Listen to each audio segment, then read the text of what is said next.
Bismillahirrahmanirrahim. I am Rahatullah. Today we will discuss about hypersensitivity. ये बहुत short chapter है लेकिन ये बहुत इम्पोर्टेंट है MCQs की क्लास है। तो आज हम डिटेल से बात करेंगे हाइपर सेंसिटिविटी। हाइपर सेंसिटिविटी क्या होती है, इसमें MCQs पॉइंट बहुत ज़्यादा है, इसलिए आप लोग कंसंट्रेशन से आपको सुना, ठीक है। तो हाइपर सेंसिटिविटी क्या होती है, सबसे पहले हम बात करते हैं इंट्रोडक्शन ऑफ हाइपर सेंसिटिविटी की। Hypersensitivity is overreaction to an allergen. Hypersensitivity क्या होती है कि जब आपके बॉडी में कोई एलर्जन फॉरेन पैथोजन इंटर हो जाए तो हमारे बॉडी इस फॉरेन पैथोजन के खिलाफ एंटीबॉडी प्रोड्यूस करता है। एंटीबॉडी क्यों प्रोड्यूस करते हैं? ताकि इस फॉरेन पैथोजन को ख़त्म करे। लेकिन ये तो नॉर्मल सिचुएशन में होता है। हाइपर सेंसिटिविटी में क्या होते हैं कि फॉर एग्जांपल अगर कोई फॉरेन पैथोजन बॉडी को इंटर हो जाए तो इसके खिलाफ हमारे बॉडी नॉर्मल से ज़्यादा एंटीबॉडी प्रोड्यूस करती है। जब नॉर्मल से ज़्यादा एंटीबॉडी प्रोड्यूस होती हैं तो हमारी बॉडी बेइंतहा ज़्यादा सेंसिटिव होती हैं और इस कंडीशन को कहते हैं हाइपर सेंसिटिविटी। और it is an antigenic response beyond that is considered normal. ये बिल्कुल जो हमने पहला डिफाइन किया वही डिफिनीशन है कि मिसाल के तौर पर फॉरेन पैथोजन के खिलाफ हमारे बॉडी के अंदर नॉर्मल एंटीबॉडी प्रोड्यूस होती है, नॉर्मल रिस्पांस पेश होते हैं। लेकिन हाइपर सेंसिटिविटी में नॉर्मल रिस्पांस के बजाय हाईली रिस्पांस देते हैं फॉरेन एंटीजन को। जब हाईली रिस्पांस पेश होते हैं फॉरेन एंटीजन को तो वो हाइपर सेंसिटिविटी काज करती है। It is also known is allergy, ठीक है। ये भी इंपॉर्टेंट पॉइंट है MCQ के लिए। हाइपर सेंसिटिविटी कुछ सेकंड नाम हम देते हैं एलर्जी, ठीक है। Hyper sensitivity occur when a sensitized person re expose to the allergen, ठीक है। इसका क्या मतलब, ये MCQ पॉइंट है। देखिए, अगर फर्स्ट टाइम आपको कोई पैथोजन इंटर हो जाए फॉरेन पैथोजन तो ये आप में एलर्जी काज नहीं कर सकते, हाइपर सेंसिटिविटी काज नहीं कर सकते। हाइपर सेंसिटिविटी वो पैथोजन हमारे बॉडी के अंदर काज कर सकती हैं कि जब वो आपको सेकेंड टाइम इंटर हो जाए। मतलब फर्स्ट टाइम तो इंटर हो चुका था, अब वो ख़त्म हो चुका है, अब दोबारा हमारे बॉडी के अंदर आया। जब दोबारा हमारे बॉडी के अंदर आती है तो हमारे बॉडी कभी कभार उसको हाईली इम्यून रिस्पांस देते हैं, बेइंतहा ज़्यादा मकदार में एंटीबॉडी प्रोड्यूस करते हैं और उसको हाई एंटीबॉडी प्रोडक्शन की वजह से एलर्जी काज होती है, ठीक है। यानी सिंपल मकसद ये है कि हमेशा हाइपर सेंसिटिविटी तब काज होती है जब हमारे बॉडी के अंदर सेकेंड टाइम कोई एलर्जन या कोई फॉरेन पैथोजन इंटर हो जाए, ठीक है।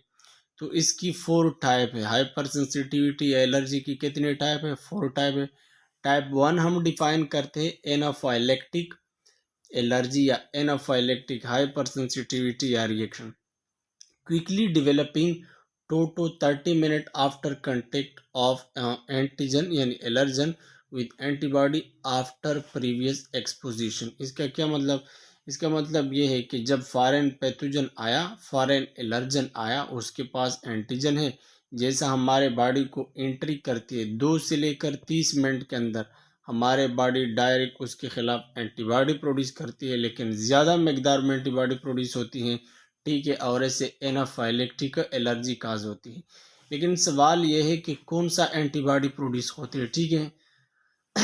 IgE produce in response to an antigen like insect venom और plant pollen grain bind to the surface of mast cell and basophil cell mediated through histamine, leukotriene, prostaglandin released by mast cell and basophil।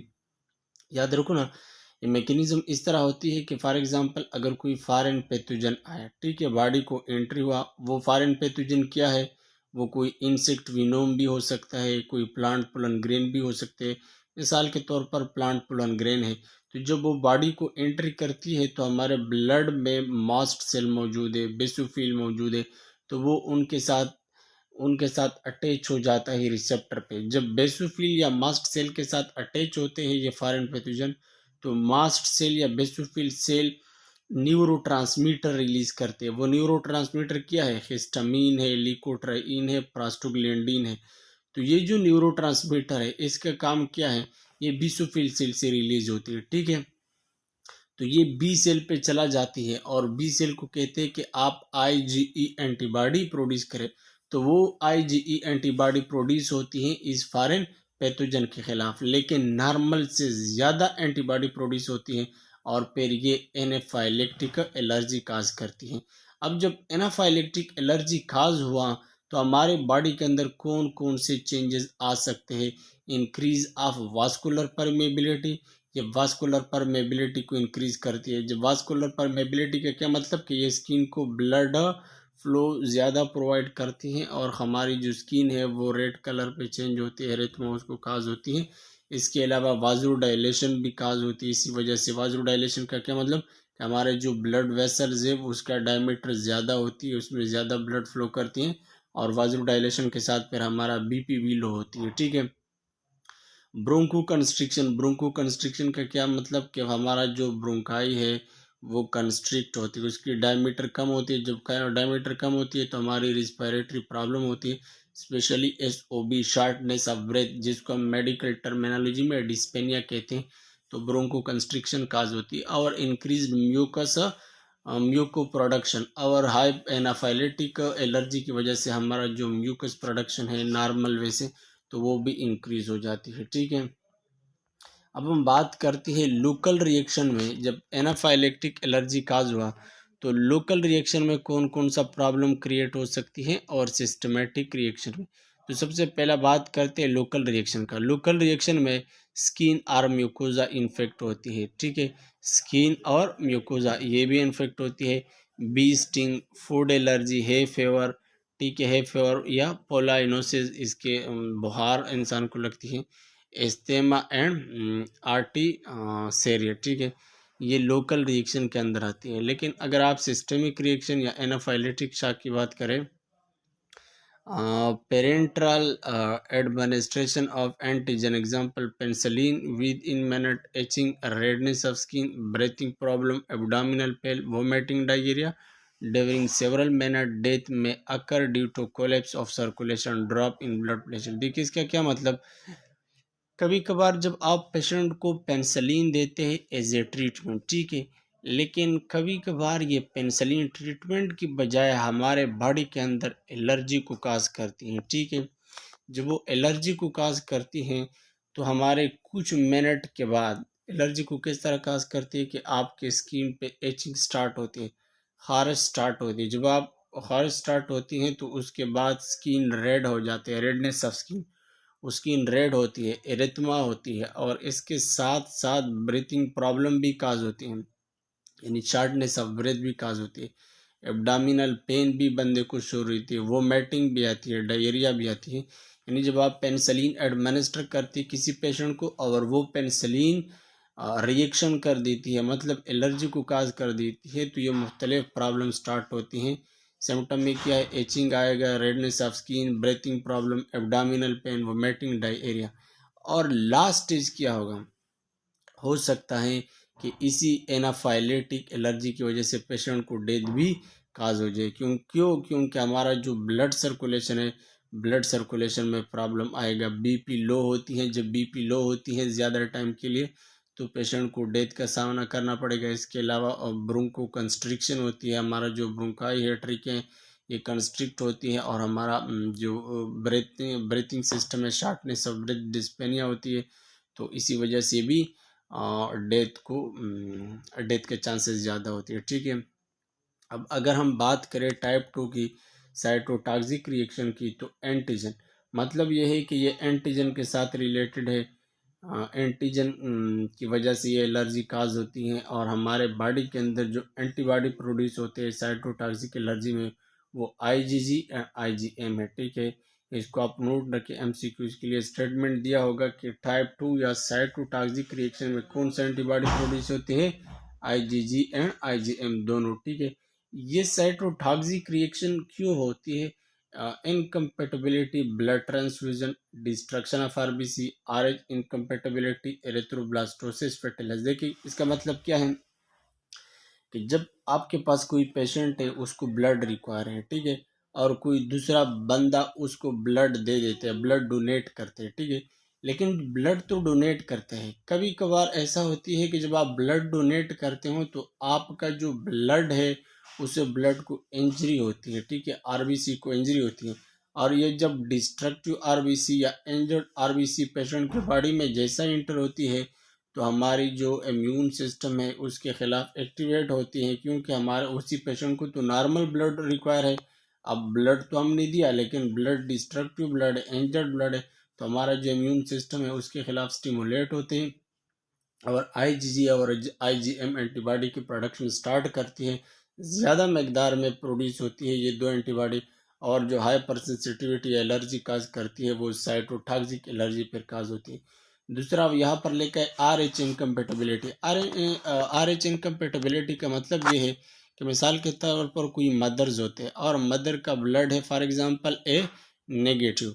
अब उसके जो माँ के पीठ के अंदर uterus के अंदर एक बच्चा है उसका ब्लड है आर ए पॉजिटिव, यानी मदर का ब्लड है ए नेगेटिव, और मदर के जो पीठ के अंदर जो बच्चा है उसका ब्लड है ए पॉजिटिव। अब जब ये बच्चा पैदा होती है तो कभी कभार माँ की ब्लड से मदर की ब्लड से इसी बच्चे के ब्लड की इंटरमिक्स होते हैं, कंटेक्स होती है, ठीक है। तो ये जो मदर का ब्लड है ये बच्चे के बॉडी में इंटर होती है, तो बच्चे का बॉडी ब्लड तो ए पॉजिटिव है और मदर का नेगेटिव है। तो जैसा ये दोनों ब्लड कांटेक्ट में आ जाते हैं तो इसकी वजह से हमारे पास रिएक्शन स्टार्ट होते हैं, और जब रिएक्शन स्टार्ट होती है तो हमारे पास जो यहाँ पर एलर्जी क्रिएट होते हैं वो साइटोटॉक्सिक एलर्जी क्रिएट होते हैं, ठीक है। क्योंकि जो उसका ब्लड है या आर एच है वो कंपेटेबल नहीं है, एक का ब्लड ए पॉजिटिव दूसरे का ब्लड है ए नेगेटिव। और ये हमें एग्जांपल एरिथ्रोब्लास्टोसिस फेटलिस का भी ले सकते हैं। अब ऐसा बच्चा जिसके ब्लड ए पॉजिटिव ए नेगेटिव इंटरमिक्स हुए तो इसको एज ए ट्रीटमेंट में हम एंटी आर एच एंटीबॉडी देते हैं, ठीक है। तो एंटी आर एच एंटीबॉडी वो मदर का ए नेगेटिव ब्लड प्रेशर कंट्रोल करती है, ठीक है। तो बेसिक एम्स हमारा ये है कि जो साइटोटॉक्सिक एलर्जी है, साइटोटॉक्सिक एलर्जी हमेशा ब्लड ट्रांसफ्यूजन की वजह से होती है, चाहे वो डिस्ट्रक्शन आरबीसी की शक्ल में हो, आर एच इनकम्पेटेबिलिटी की शक्ल में हो, या एरिथ्रोब्लास्टोसिस फेटलिस की शक्ल में हो, ठीक है। इसके अलावा अगर हम टाइप 3 की बात करें इम्यून कम्प्लेक्स रिएक्शन का, तो इसका क्या मतलब, formation of antigen antibody complex, यानी ये जो एलर्जी है या हाइपर सेंसिटिविटी है ये एंटीजन एंटीबॉडी कम्प्लेक्स की वजह से होती है।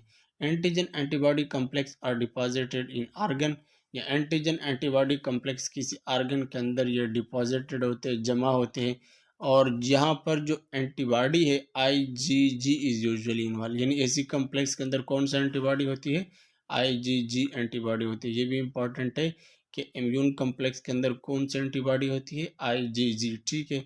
Acute inflammation of tissue and organ, ये एंटीजन एंटीबॉडी कम्प्लेक्स जहाँ पर भी स्टोर हुआ, चाहे वो किसी भी आर्गन किसी भी टिश्यू में से, तो वहाँ पर एक्यूट इन्फ्लेमेशन काज करती है। Example repeated exposure to animal serum यानी एंटी टाइटेनिक, ठीक है, and vessels wall thrombosis ischaemic necrosis manifestation टोटेटा। और इसका क्या मतलब है, मतलब ये है कि एंटीजन एंटीबॉडी कम्प्लेक्स अगर ब्लड वेसल्स के अंदर है, किस चीज़ के अंदर है, ब्लड वेसल्स के अंदर है, तो वहाँ पर ये काज करेगा थ्रोम्बोसिस। लेकिन अगर ये किसी टिश्यू के अंदर है, किसी आर्गन के अंदर है, तो वहाँ पर वो काज करेगा इस्केमिक नेक्रोसिस। इस्केमिक नेक्रोसिस का मतलब ये है कि उस आर्गन में ग्रेजुअली स्लोली सेल को डेथ होगा, ठीक है। और इसका मैनिफेस्टेशन टाइम कितना है, 2 to 8 आवर, यानी 2 से लेकर 8 घंटे के बाद ये डायरेक्ट ये एलर्जी हो सकती है, ठीक है। एग्जाम्पल क्या है, ग्लोमेरुलो नेफ्राइटिस है और सिस्टेमिक लोपस एरिथ्रोमेटोसिस, ठीक है। मिसाल के तौर पर जिस तरह हमने पहले बात की कि ये एंटीजन एंटीबॉडी कम्प्लेक्स अगर किडनी में निफ्रान के अंदर आए ग्लोमेरस के अंदर तो ये ग्लोमेरुलो नेफ्राइटिस काज करती है। एक बार फिर देखें ये किस तरह होती है कि मिसाल के तौर पर कोई फॉरेन पैथोजन बॉडी को इंटर हो, ठीक है। जैसा इंटर होती है हमारे बॉडी इसके खिलाफ एंटीबॉडी प्रोड्यूस करती है, लेकिन इम्यून कम्प्लेक्स में कौन सा एंटीबॉडी, आईजीजी एंटीबॉडी। तो ये आईजीजी एंटीबॉडी उस कम्प्लेक्स के उस एंटीजन के साथ मिल जाते हैं तो कम्प्लेक्स बनाते हैं एंटीजन एंटीबॉडी कम्प्लेक्स। अब ये एंटीजन एंटीबॉडी कम्प्लेक्स बॉडी की किसी आर्गन में स्टोर होते हैं। आप लोगों का क्वेश्चन है कि ये स्टोर क्यों होते हैं, और रीज़न ये होती है कि एंटीजन के अंदर इतना टैलेंट नहीं होता कि वो एंटीबॉडी को डिस्ट्रॉय करे, और इस एंटीबॉडी में फिर इतना टैलेंट नहीं होता कि उस एंटीजन को डिस्ट्रॉय करे। तो ये किसी आर्गन में स्टोर हो जाती है। जब किसी आर्गन में स्टोर होती है तो उस मिसाल के तौर पर किडनी के अंदर स्टोर हुआ, तो वहाँ पर उस आर्गन के cell slowly and gradually death start कर लेती है, ठीक है। और वहाँ पर एक्यूट इन्फ्लेमेशन काज करती है। जिस तरह हमारे पास अगर किडनी के अंदर है तो ग्लोमेरुलोनेफ्राइटिस या सिस्टेमिक लूपस एरिथ्रोमेटोसिस काज करती है, ठीक है। इसके अलावा अगर हम बात करें टाइप 4 की, तो टाइप 4 है सेल मेडिएटेड रिएक्शन, ठीक है। सेलुलर इम्यूनिटी टी सेल, यानी ये जो एलर्जी है ये डायरेक्ट टी सेल के साथ रिलेटेड है, इसमें डायरेक्टली टी सेल इन्वॉल्व है। एग्जाम्पल है ट्यूबरकलीन रिएक्शन, मैंथॉक्सस टेस्ट। ट्यूबरकलीन रिएक्शन क्या मतलब कि मिसाल के तौर पर अगर कोई टीबी का पेशेंट है तो टीबी के पेशेंट में अक्सर ये एलर्जी होती है, ठीक है। और इसके लिए जो हम चेक करने के लिए जो टेस्ट इस्तेमाल करते हैं वो मेटाग्जस टेस्ट है। सिमिलरली आईडीडीएम का मतलब है इंसुलिन डिफिशियंसी डायबिटिस मिलियटिस। तो person previously expose to TBC develop after intradermal injection of antigen skin induration. देखिए इसका मतलब क्या है, इसका मतलब यह है कि मिसाल के तौर पर अगर आपके पास टीबी का पेशेंट है, कौन सा पेशेंट है, टीबी का पेशेंट है, तो टीबी की पेशेंट को ट्रीटमेंट के लिए हम अक्सर एंटीबायोटिक देते हैं, रेफेम्पिन, एथेम्बोटल, आइसोनाइज, ठीक है। लेकिन ये सिंगली नहीं, कभी कभार रेफेम्पिन एथेम्बोटल कंबाइन करके पेशेंट को दे देते हैं, कभी कभार एथेम्बोटल और आइसोनाइज ये कंबाइन करके पेशेंट को दे देते हैं। लेकिन याद रखो ना, अक्सर टीबी के पेशेंट को डायबिटिस मेलियटस काज होती है। क्या काज होती है? डायबिटिस मेलियटस। क्यों काज होती है? क्योंकि उसके बॉडी के अंदर खुद ब खुद टीबी की वजह से इंसुलिन की डिफिशियंसी होती है। अब फॉर एग्जांपल एक पेशेंट को टीबी भी है और साथ साथ उसको डायबिटिस मेलियटस भी काज हुआ। अब इसी पेशेंट को हम इंसुलिन इंजेक्शन देते हैं। कौन सा इंजेक्शन? Insulin injection. लेकिन इंसुलिन इंजेक्शन एंट्राडर्मल होते हैं। कौन सा होते हैं? एंट्राडर्मल, यानी स्किन के अंदर बिहाइंड ये हम इंजेक्शन उसको लगाते हैं। जब आप ये इंजेक्शन लगा देते हैं टीबी पेशेंट एक्चुअली, लेकिन इसको डायबिटिस मिलियटिस काज हुई, आप तो डायबिटिस मिलियटिस के ट्रीटमेंट के लिए देते हैं इंजेक्शन, इंसुलिन इंजेक्शन। तो जब आप इसको पास करती हैं तो कभी कभार ये डायरेक्ट हमारे बॉडी के अंदर एलर्जी को काज करते हैं। कौन सा एलर्जी? Cell mediated allergy. जैसा आप इसे इंजेक्शन को लगाते हैं तो हमारी टी सेल डायरेक्ट स्टिमुलेट होती है। जब डायरेक्ट स्टिमुलेट होती है और एलर्जी को काज करती है तो वो होती है सेल मेडिएटेड एलर्जी, ठीक है। और ये 1 to 3 डे के अंदर ये मैनिफेस्टेट होती है। अब अगर हम बात करें ट्रांसप्लांटेशन रिजेक्शन, तो ट्रांसप्लांटेशन में फर्स्ट ऑफ ऑल है ऑटोलोगस। ऑटोलोगस का मतलब होता है ओन टिश्यू।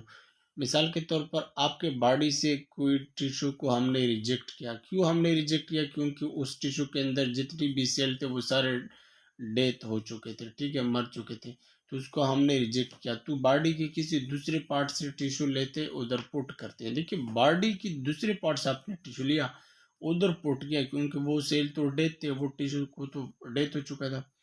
तो कभी कभार अपने बॉडी के टिश्यू के खिलाफ भी हमारा इम्यून सिस्टम स्टिमुलेट होते हैं और हाईली मकदार में एंटीबॉडी प्रोड्यूस करती हैं, और आपके पास क्या काज करती है? Allergy, hyper sensitivity.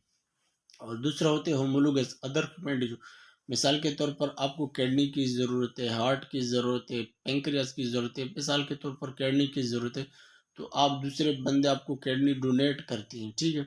जब आपको किडनी डोनेट करती है, जब आप बॉडी के अंदर किडनी को पुट करें तो कभी कभार देखिए जब भी किडनी ट्रांसप्लांट होती है तो उसी पेशेंट को doctor immune suppressive medicine antibiotic देते हैं, ठीक है। इम्यून उसी पेशेंट के इम्यून सिस्टम को सप्रेस करने के लिए, ताकि हमारा इम्यून सिस्टम उसके इसी किडनी के खिलाफ स्टिमुलेट ना हो जाए। लेकिन कभी कभार क्या होता है कि जब आप किडनी को ट्रांसप्लांट करें ना तो हमारा इम्यून सिस्टम सप्रेस नहीं होता। जब सप्रेस नहीं होता तो हमारा जो इम्यून सिस्टम है उसके खिलाफ हम एंटीबॉडी प्रोडक्शन स्टार्ट करती है। जब एंटीबॉडी प्रोडक्शन स्टार्ट करती हैं तो हमारा हाईली मकदार में इसको प्रोड्यूस करती हैं, और जो जो आर्गन आपने ट्रांसप्लांट किया है उसके खिलाफ एंटीबॉडी रिएक्शन स्टार्ट करती हैं और उसी किडनी या उसी ट्रांसप्लांट आर्गन को फिर ख़त्म कर देती है, ठीक है। तो आपने जो ट्रांसप्लांटेशन किया था वो रिजेक्ट हुआ, क्यों? हाइपर सेंसिटिविटी की वजह से।